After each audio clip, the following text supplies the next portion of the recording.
Assalamualaikum warahmatullahi wabarakatuh. Alhamdulillah allazi an'amana bi ni'matil iman wal islam. Asyhadu an la ilaha illallah wa asyhadu anna Muhammadar Rasulullah. Wassalatu wassalamu ala asyrafil anbiya'i wal mursalin wa ala alihi wa sahbihi ajma'in, amma ba'd. Fa ya ibadallah, usikum wa iyaya bitaqullah, faqad fazal muttaqun. Hadirin kaum muslimin jemaah Jumat rahimakumullah.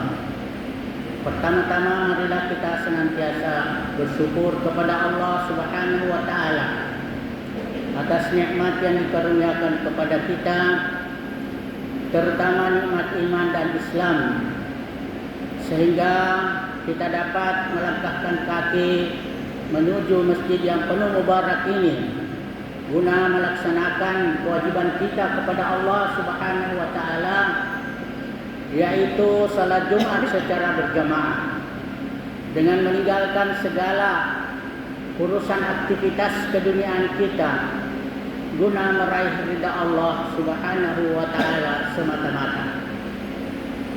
Yang kedua, salam dan salawat tak lupa kita curahkan kepada Nabi kita Muhammad sallallahu alaihi wasallam beserta seluruh keluarganya, sahabatnya, tabi'in dan tabi'ut tabi'in, serta para pengikutnya yang setia sebagai rahmatan lil alamin, juga sebagai uswatun hasanah, dan juga sebagai basyiran wa nadhiran.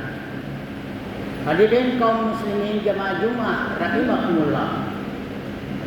Pada kesempatan Jumat ini saya akan menguraikan salah satu hadis Nabi sallallahu alaihi wasallam yang berkaitan dengan mencintai 5 perkara dan melupakan 5 perkara. Sebagaimana sabda beliau, sayati ala ummati zamanun yuhibbunal khamsa wa yansawunal khamsa. Nanti pada suatu zaman akan datang pada umatku mencintai 5 perkara dan melupakan 5 perkara. Yang pertama, yuhibbunad dunya wa yansawunal akhirah. Mereka mencintai dunia dan melupakan akhirat. Yang kedua, yuhibbunal hayata wa yansawunal mauta. Mereka mencintai kehidupan dan melupakan kematian. Dan yang ketiga, yuhibbunal kubura yuhibbunal kusura wa yansawunal kubura. Mereka mencintai gedung-gedung dan melupakan kubur.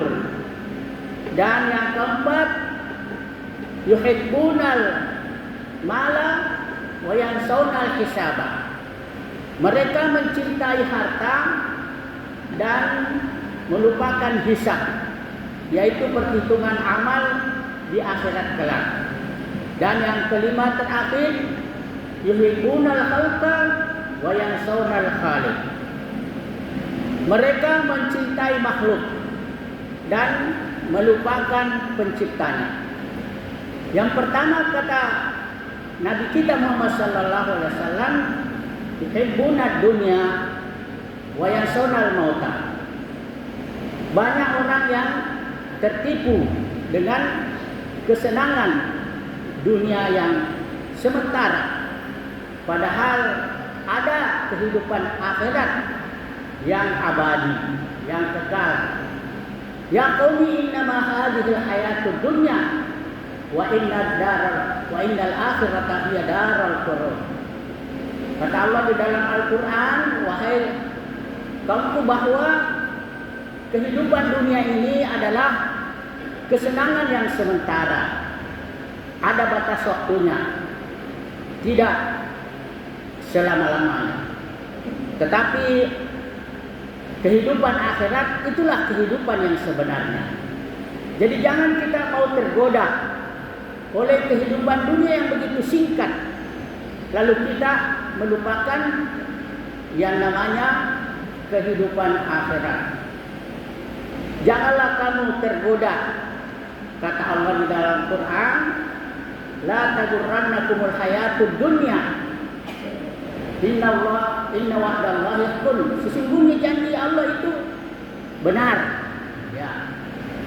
Ada namanya surga dan neraka.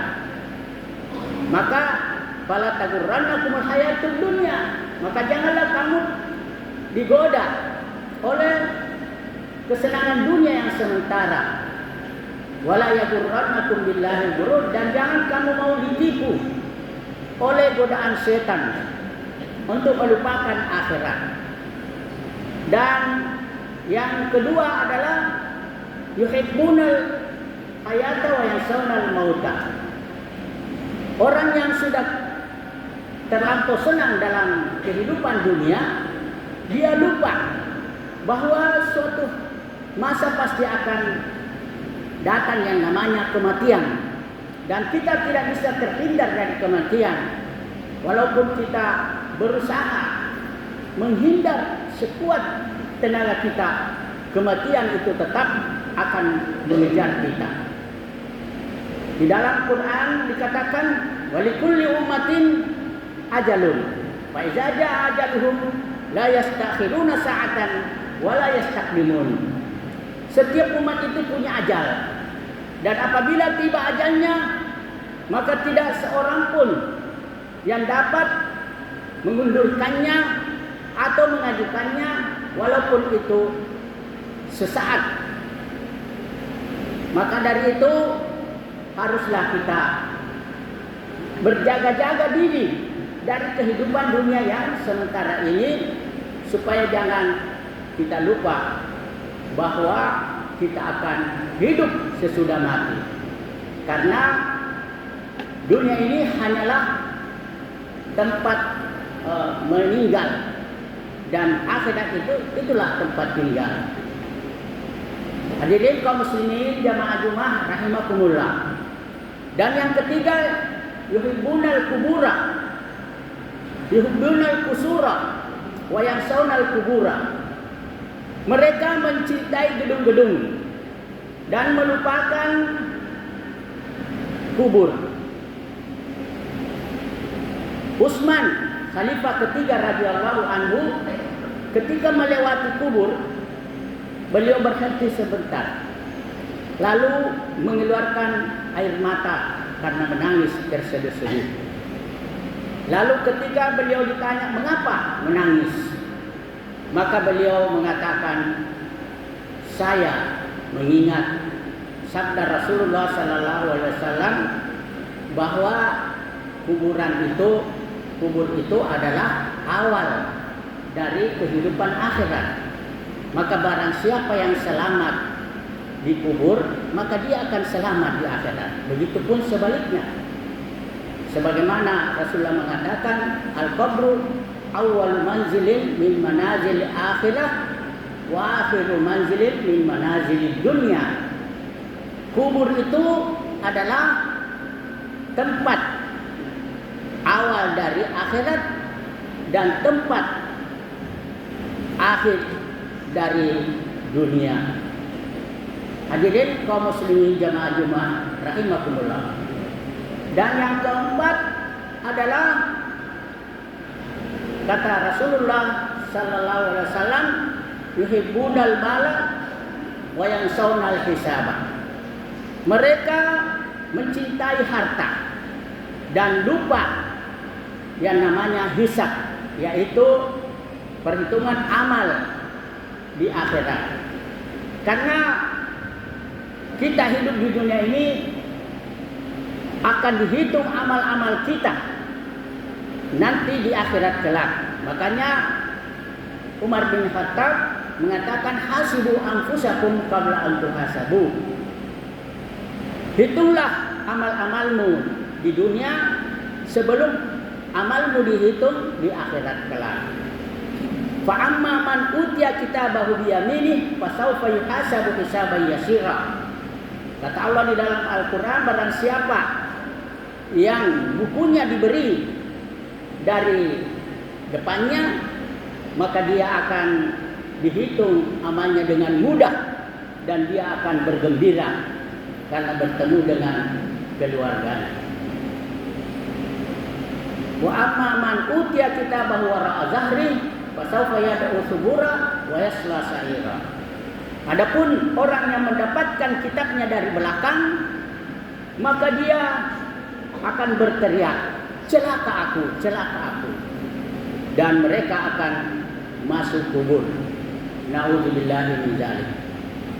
Dan yang terakhir, yang kelima, kata Rasulullah sallallahu alaihi wasallam, yuhibbunal khalqa wa yansawna khaliq. Mereka mencintai makhluk dan melupakan penciptanya, yaitu Allah Subhanahu wa taala. Mereka mencintai keluarganya, rumahnya, makanannya, pakaiannya, dan semuanya yang ada di dunia ini. Tetapi mereka lupa bahwa semua itu datangnya dari Allah Subhanahu wa taala. Makanya kalau kita meninggal dunia, yang kita ucapkan inna lillahi wa inna ilaihi raji'un. Kita ini adalah milik Allah dan kita akan kembali kepadanya. Jadi tidak ada yang kita punya. Semuanya milik Allah. Diri kita, harta kita, kehidupan kita, ibadah kita, kematian kita, semuanya milik Allah. Inna salati wa nusuki wa mahyaya wa mamati lillahi rabbil alamin. Sesungguhnya ibadahku, hidupku dan matiku hanya untuk Allah, Tuhan semesta alam. Demikian, mudah-mudahan ada manfaatnya. Kurang lebihnya mohon maaf. Barakallahu li wa lakum fil Qur'anil Karim wa nafa'ani wa iyyakum tilawatahu innahu huwas samiul alim.